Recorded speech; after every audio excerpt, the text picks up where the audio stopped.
Hi everybody, welcome to this day in history. It is Christmas Day, December 25th. If you wonder why I used that theme, it is actually called the hero theme, and I used it because the picture I use in the background is my hero for my life, and that is my grandfather, who taught me everything I ever needed to know about history and how important history was to learn. So I want to thank him, which I do every single day, using his picture on this date in history. Now, yesterday I used a picture with me and him. It was my birthday yesterday, so I took a little creative control and used a picture of me and my grandfather when I was 10 years old. But, again, creative control. What can I say? I'm going to do what I do. And it's still a great picture. So I wanted to give a special thanks to my grandfather, Marshall Yazel, who unfortunately is no longer with us, but I would love to have one more Christmas with him and all of my aunts and uncles who I miss dearly. And I'm very thankful I have family pictures. So be thankful for family today, this day in history. So we got a few that we're going to get into. But first of all, it's the 359th day of the year. 6 days are remaining in this year. Just so you guys know, and this is something I normally don't do, but apparently they have this on the website that I grab all this info from. This date is slightly more likely to fall on a Tuesday, Friday, or Sunday. That's very interesting. Then on a Wednesday or Thursday, and is slightly less likely to occur on a Monday or a Saturday. Of course, we're here on Monday today, but there's not too much times it happens different. So I just thought that was a little interesting sign. So if you guys wonder what day Christmas is going to land on, Tuesday, Friday, or Sunday might be your best bet. Alright, so we're going to go with a few events today. 336, it is the first documentary sign of Christmas celebration in Rome. And then in 508, Clovis I, King of the Franks, is baptized into the Catholic faith by Saint Remilius. Some of these names I'm not too keen on, or not knowing as well, but it just happens that way. Augustine of Canterbury and his fellow laborers baptized in Kent more than 10,000 Anglo-Saxons. That happened in 597. The coronation of Charlemagne as the Holy Roman Emperor in Rome happened in 800. In 1000, you guys, older folks might remember this, in 1000 AD. I'm totally kidding. The foundation of the Kingdom of Hungary established as a Christian kingdom by Stephen I of Hungary.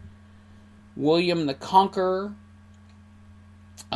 Duke of Normandy, is crowned King of England in Westminster Abbey in 1066.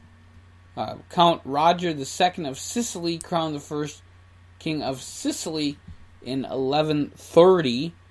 The Santa Maria, and this is in 1492, commanded by Christopher Columbus, runs into a reef off of Haiti due to an improper watch. So there you go. Little insight to what's going on. In 1559, Pope Pius VI is elected, or the fourth, Pope Pius IV. Roman numerals sometimes confuse me. Halley's Comet is cited by Johann Palevich, confirming Edmund Halley's prediction of the passage. The first time the passage was predicted ahead of time, that happened in 1758. In 1776, George Washington and the Continental Army crossed the Delaware River at night to attack Hessian forces, serving Great Britain at Trenton the very next day. 1809, Dr. McDowell performs the first ovarectomy, removing a 22-pound tumor in 1809. Wow. Reverend Marsden performs the first Christian service on land in New Zealand this day in 1814. The Handel and Hayden Society, the oldest continually performing arts organization in the United States, gives its first performance in 1815. And my favorite piece of news, the Eggnog Riot.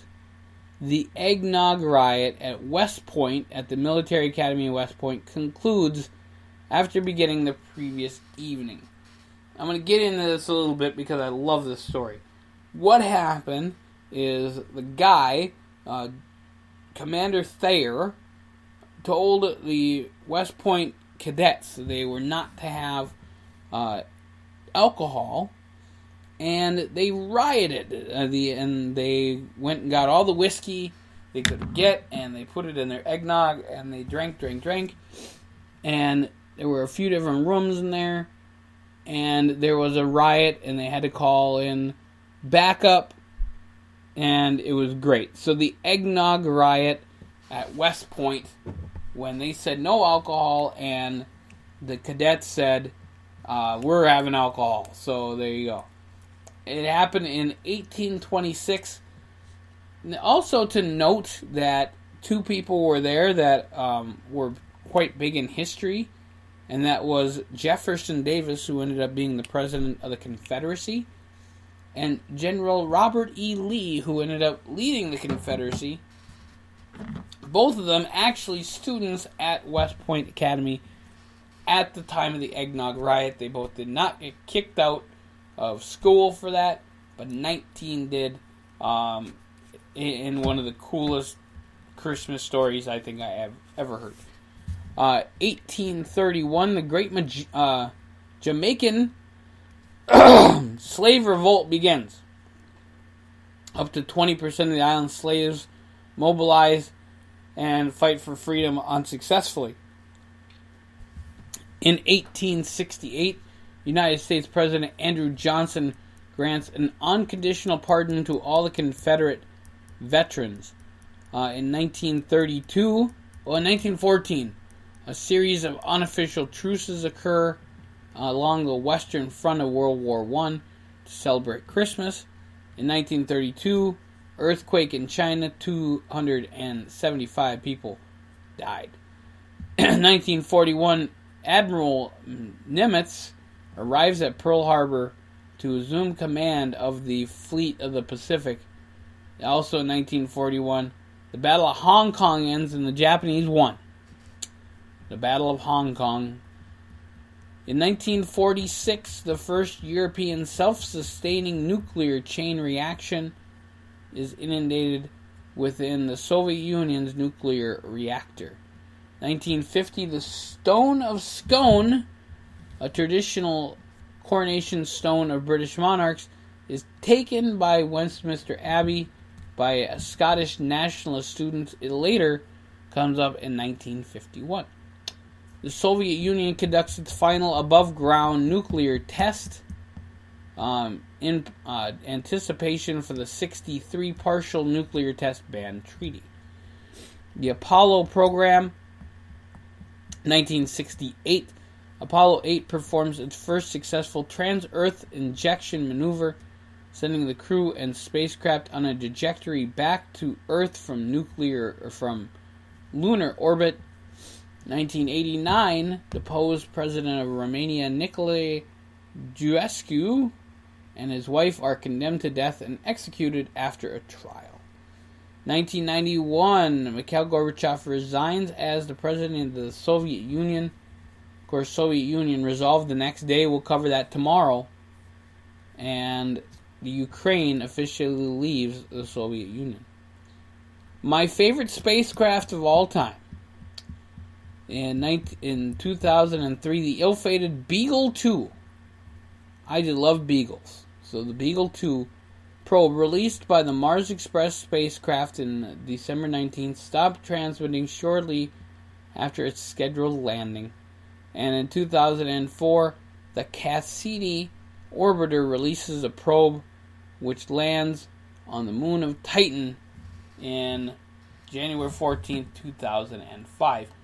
We have lots of birthdays and deaths to comment on today. Pope Pius VI, born 1717. Clara Burton, who founded the Red Cross, born in 1821. Evangeline Booth, the English 4th General of the Salvation Army, born in 1865. Conrad Hilton, born in 1887. Rod Sterling, of course, The Twilight Zone, born 1924. Ken the Man Stabler, born in 1945. Jimmy Buffett, 46. Larry Zonka, also in 46. Barbara Mandrell, great singer, born in 1948. Sissy Spacek, known for the movie Carrie, at least in my heart. Great movie there. Born 1949. Annie Lennox from the Eurythmics, and of course on her own with some wonderful music. 1954. Ricky Henderson, formerly of the Athletics, born 1958. Also Anna Miles, born 1958 too. Alina Christensen, born 1968. Jim Dowd, born 1968. Dido. Okay, I screwed it up anyway. But Dido, born 1971. Also, probably one of the more famous politicians right now, Justin Trudeau, born in 1971. Jeremy Strong, born 1978. And I would be remiss if I didn't say this. I know that a lot of people are celebrating Christmas, but I have to. I hope you all have a happy Rusev Day. It is Rusev birthday today. 1985, of course, one of my favorite pro wrestlers right now. And his gimmick is every day is Rusev Day, and so today is his birthday. Happy birthday to Rusev. And a shout out to him and his wife Lana, who celebrated Christmas by being at the Nashville Rescue Mission in Nashville, Tennessee, and feeding the homeless. And I got to give them lots of credit and thank them for that. It was great to see that, they went out and did that. All right, we have a few deaths to give a little long here to you guys. Saint Anastasia died in 304. Pope Adrian died in 795. Some of them in a little more common area. W.C. Fields died in 1946. Leon Schlesinger died in 1949. He founded Warner Brothers Cartoons. Billy Martin, former baseball player and manager, died in 1989. Wilbur Snyder played football and wrestled, died in 1991. Dean Martin died in 1995. James Brown died in 2006. Eartha Kitt died in 2008. And unfortunately, folks, and the probably worst news I can throw out there, in 2016, this wonderful world we live in lost one of the greatest singers of all time, George Michael, who I love Wham. I love George Michael. Just amazing stuff. And that he gave some great stuff I listen to every single day. So George Michael died last year in 2016. So everybody knows it's Christmas. It is Children's Day in Cameroon, in the Central African Republic, in the Democratic Republic of the Congo, in the Republic of the Congo, and in Chad. It's Constitution Day in Taiwan and Good Governance Day in India. So there you go. That is this day in history. And remember, it was the day of the eggnog riot, which I just get the biggest kick out of. I think it's awesome. So, last thing I want to say to all of you folks celebrating Christmas this year is have a very, very Merry Christmas. If you do not celebrate Christmas for any reason, if it be religious or anything else, have a great day. Have a remarkable day. Enjoy family anyway. Enjoy your day off. And whatever you do celebrate, have a very happy or merry one, depending on how you say it. We will see you guys very soon here on this date in history on the Scott Show podcast.